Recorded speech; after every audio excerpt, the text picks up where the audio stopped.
Can Mike White repeat his epic performance? That and more today on the Run the Sims podcast. I'm your host, Adam Wilde, and we have a 46.5 point over under. So we've been spoiled recently, not so much this Thursday. We have the New York Jets heading to the Indianapolis Colts. The Colts are minus 10.5. So this is a big one. This is a big home game for Jonathan Taylor.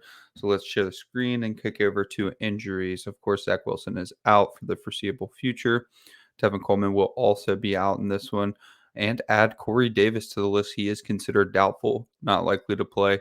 And as you can see here, we're projecting him out for today's exercises. For the Indianapolis Colts, we have T.Y. Hilton out, Paris Campbell out, and that is about it in terms of injuries. It's about what to be expected at this point in the season. Not many teams are fully healthy right now. And so over to the optimal results. We've got Jonathan Taylor, of course, appearing in 26.5% captain. So, home favorites, 10.5. Jonathan Taylor, workhorse running back, is just going to get ownership's just going to get hammered probably in the 70s. And maybe for good reason. But as you can see here, we have him appearing 45.1% in the flex. Now, remember, that subtracts, the 26.5 is subtracted from that. So, his flex ownership would be higher if his captain ownership was not so high. Could see Jonathan Taylor maybe get to like the 30 to 35% captain range. And that might be a little rich. So this might be something that we're looking to capitalize on later in the show. Next, we have Carson Wentz, excuse me, at 12.3% captain, 58.2% flex, 70.5% total. Michael Pittman, after a huge game, 2 touchdowns last week, he is 15% in the captain, 38.4% in the flex, with a total of 53.4%. So we've got a pretty big drop off there between Jonathan Taylor, Carson Wentz, and you've got a sizable drop off down to Michael Pittman. And then Keelan Cole comes up next. Keelan Cole is only 2,400. That's pretty tasty after he almost caught one of the best catches of the year last weekend. And so you've got short week. You've got a weak wide receiver room there. Could definitely see Keelan Cole getting it done. So he's actually even in 5.7% captain, 39.6% flex for a total of 45.3%. Mike White, all the way down here at 38.6% flex, 4.8% captain for 43.3% total. I think his ownership is going to come in a lot higher than that, actually. We'll see tomorrow. You know the drill. We don't have ownership until tomorrow morning. That's when it's going to be more accurate anyways. So we'll see where ownership lands on Mike White. I think that I want to play a good bit of Mike White in 20 max. But if ownership's going to fall pretty high and we only have him at 43.3%, I'm not so sure. Jamison Crowder, 32.7% in the flex, 9.4% in the captain. That looks like it's going to be our third highest captain, 42% total. Zach Pascal, 26% flex, 6% captain, 32% total.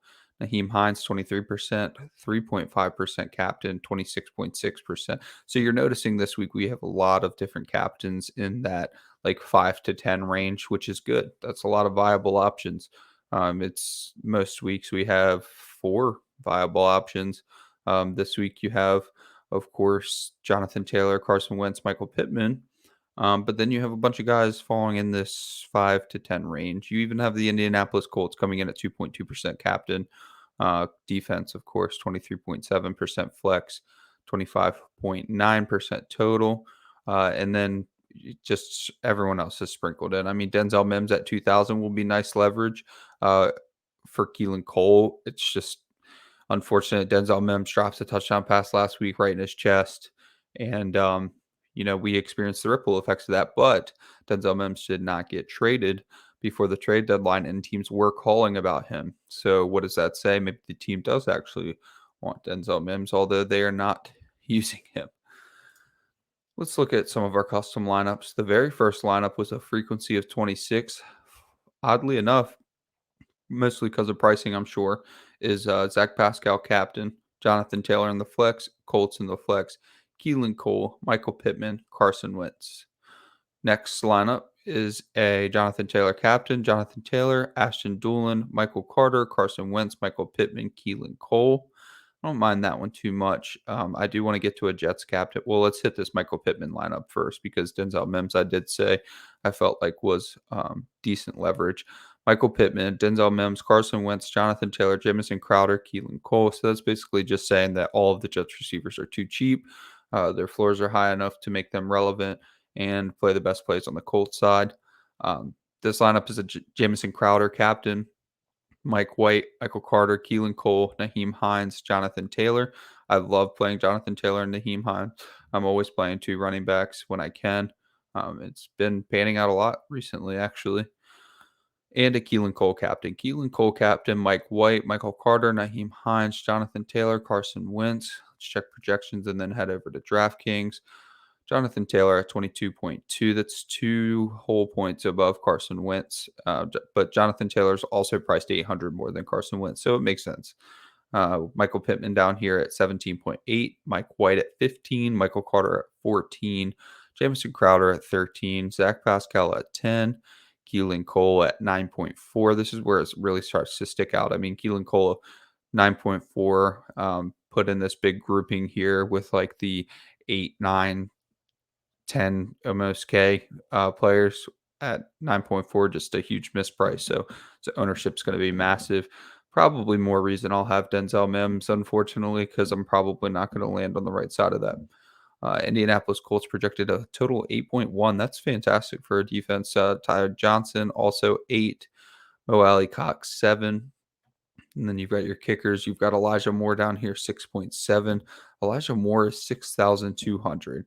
So his ownership's going to be like -20, with Keelan Cole being so cheap, Jamison Crowder being reasonable at 78 with his involvement, and then Denzel Mims at 2,000. Like, how do you bring yourself to pay for Elijah Moore at 6,200? But in large field tournaments, absolutely, definitely fire him up. Just close your eyes. So putting Elijah Moore in your lineup in large field tournaments allows you to get away from um, even it took 2 seconds for me to realize that Denzel Mims was going to be good leverage over Keelan Cole. So everyone's going to be on that. So if Elijah Moore is your flavor of leverage, and then play both of the Colts running backs, maybe you go 4x2 with the Jets. We'll try that in a second with both Colts running backs. More power to you. I think that Elijah Moore. Let's see Elijah Moore's. So he's appearing in 12% of total lineups. That's higher than I thought it was going to be, actually. So DraftKings is all over the place with their pricing this week. That's kind of astonishing. So yeah, Elijah Moore only appearing in 12% of total lineups. That's actually not terrible. It's not completely out of play. Even has 1% at captain. Let's finish out the projections and then we'll go give that a shot.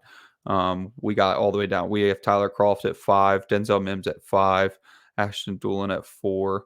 So Denzel Mims, obviously, I mean, the 400 you save between Mims and Keelan Cole wasn't really worth the difference, in my opinion.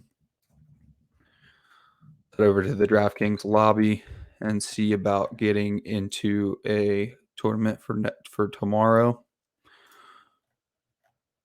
All right, so let's give this a shot. So actually, in the flex, let's just try Jonathan Taylor and Naheem Hines.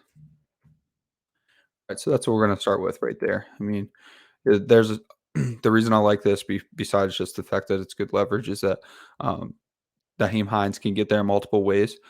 He's involved in the game regardless, no matter what. But also, if it's complete blowout, they're probably going to want to utilize both running backs, things like that. So there's multiple avenues for Naheem Hines to get there this week. And also, he's been burning people on showdown slates for the last two.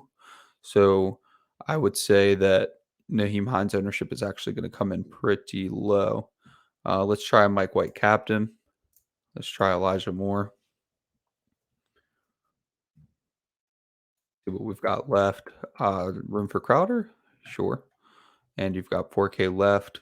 Um, if you really want to make yourself vomit, you've got Mike White at captain, Jonathan Taylor, Naheem Hines, Elijah Moore, Jamison Crowder, Tyler Croft. That still leaves 100 on the table. That keeps you from playing Keelan Cole, so that's good. But of course, you could also just take out Tyler Croft, go Keelan Cole, and then just leave all this money on the table. That's also a viable option. We didn't talk about Braxton Berrios. That's another viable option. So all these 2K wide receivers, just if you take away anything from the show, don't just focus on Keelan Cole. He is a great play.